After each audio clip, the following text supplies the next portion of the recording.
Let's read.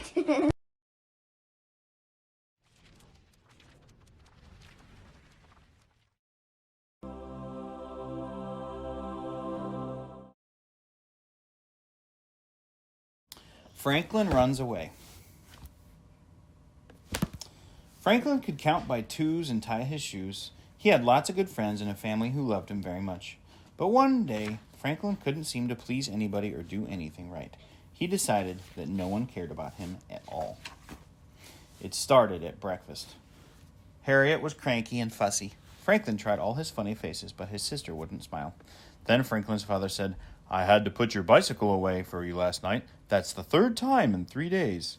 Franklin was told there would be no bike riding for the rest of the week. At school, Mr. Owl read Goldilocks and the Three Bears.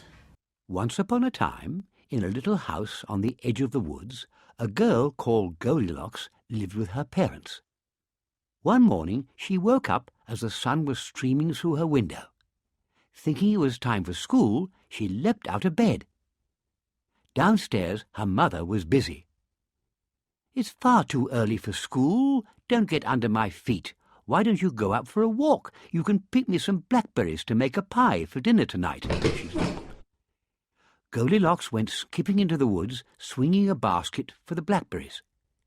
Singing to herself, she went further and further into the woods. After a while, she began to feel hungry and a little tired.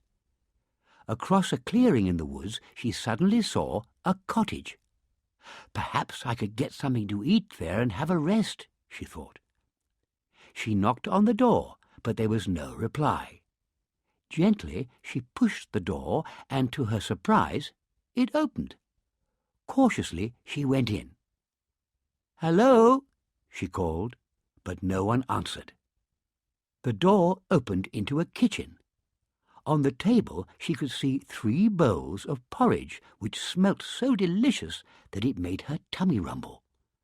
The bowls were 3 different sizes, big, middle-sized, and tiny, and by each bowl was a chair, also big, middle-sized, and tiny.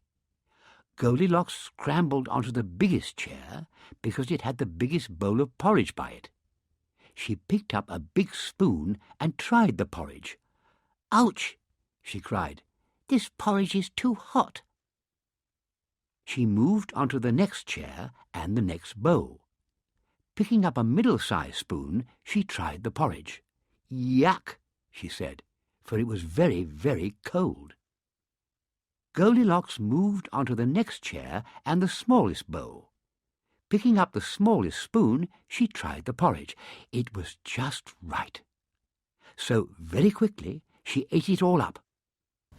"I wish someone would eat my porridge," Franklin whispered to Snail.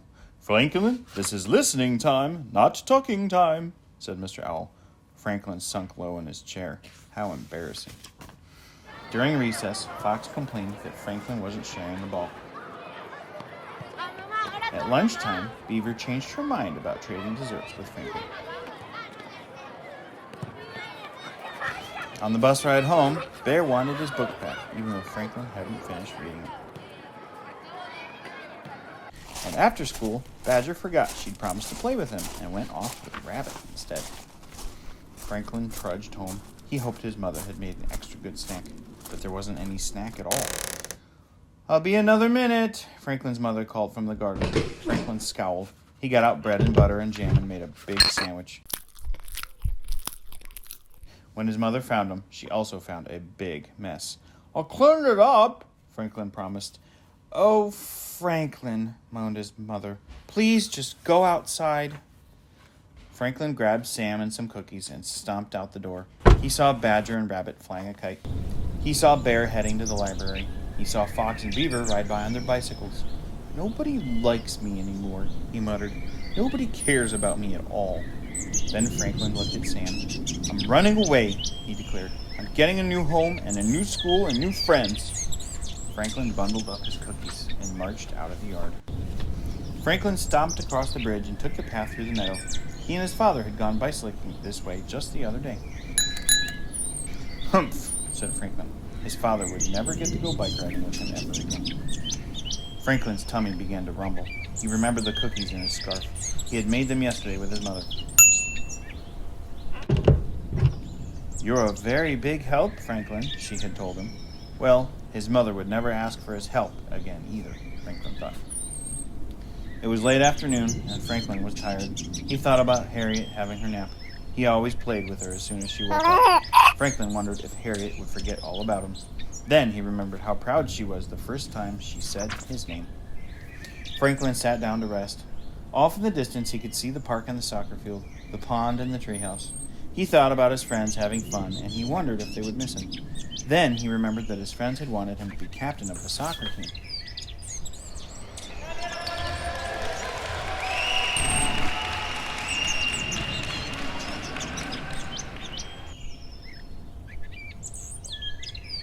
Soon it was getting dark. Franklin wondered if his parents would bother to look for him. Then he remembered the time he was lost. His parents had found him and held him and told him how much they had loved him. Franklin looked at the setting sun and thought about eating supper with his family.